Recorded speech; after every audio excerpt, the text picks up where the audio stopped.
আমরা নাকি আধুনিক যুগে বসবাস করতেছি। আসলে কি আমরা আধুনিক যুগে বসবাস করতেছি, যেখানে হাজার হাজার মানুষ মারা যাচ্ছে, যেখানে হাজার হাজার মানুষের ভবিষ্যৎ নাই, সেখানে আবার ফির কয়েকজন লোক বন্দি থাকার কারণে তাদের দরদ নাকি উতলাইয়া পড়ে যায়।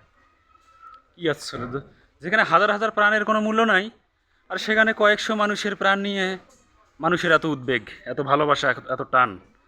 আসলে কি বলবো, বলার মতো ভাষা নেই। কেন যে এসব হচ্ছে আসলে বুঝি না। এটা কি এসে ডিজিটাল? এটাই ডিজিটাল কোনোভাবেই হতে পারে না।